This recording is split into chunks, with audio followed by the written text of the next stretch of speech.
Hey everybody, KMO here with another Out of My Head video, and I'm flying the colors today, but I don't really follow Andrew Yang much in the media because, he's got his talking points, which I'm very familiar with, having read his book repeatedly and having taken in so many of his interviews and talks.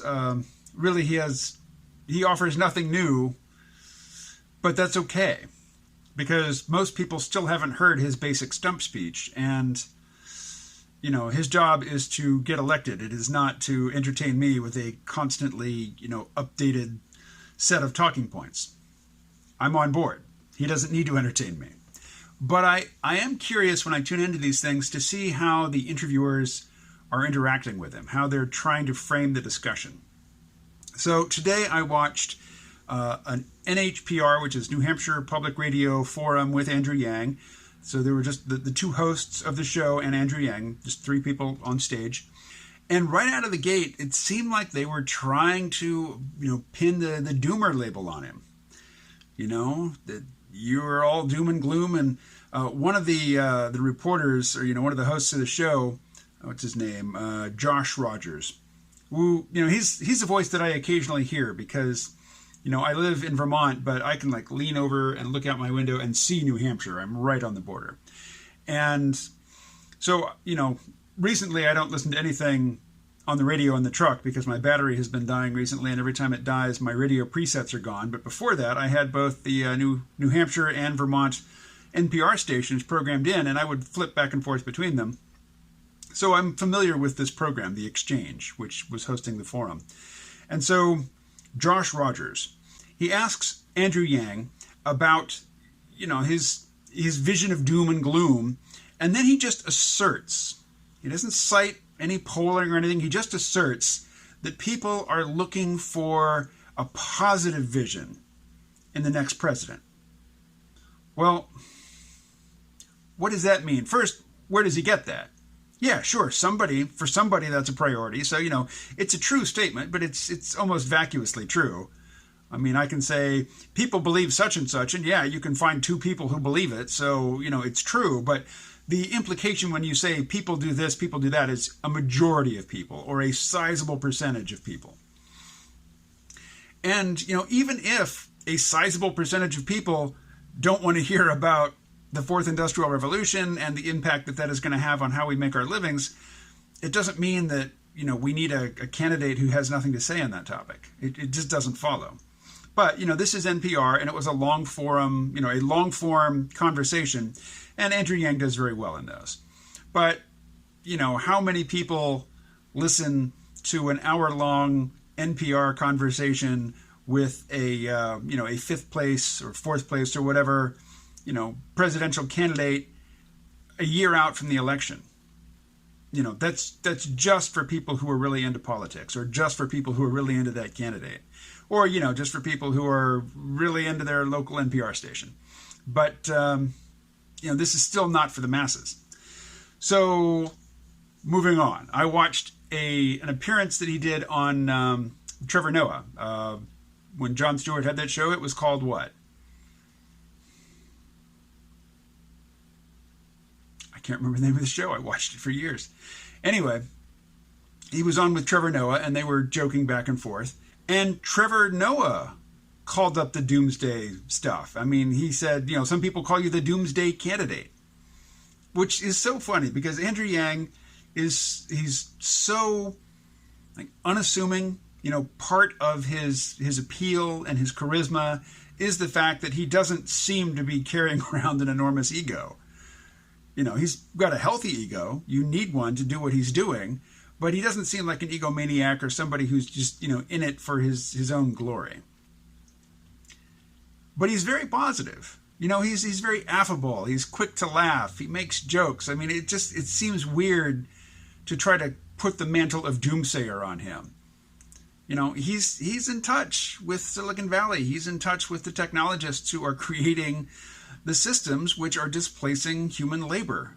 And he knows what's going on. I mean, there would be no reason for him not to touch on that topic often, particularly since nobody else is doing it except Joe Biden, and nobody else is doing it with any competence.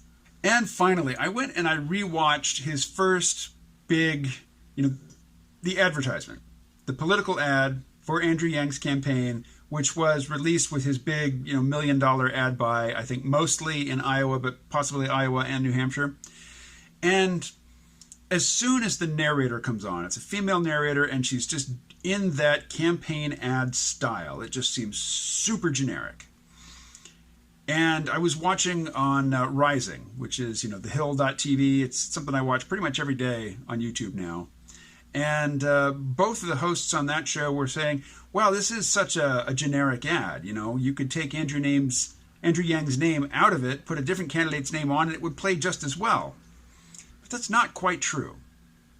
I agree it's a very generic ad, and it was, it didn't really play to Andrew Yang's strength, which is his authenticity and his charisma and, just his affability.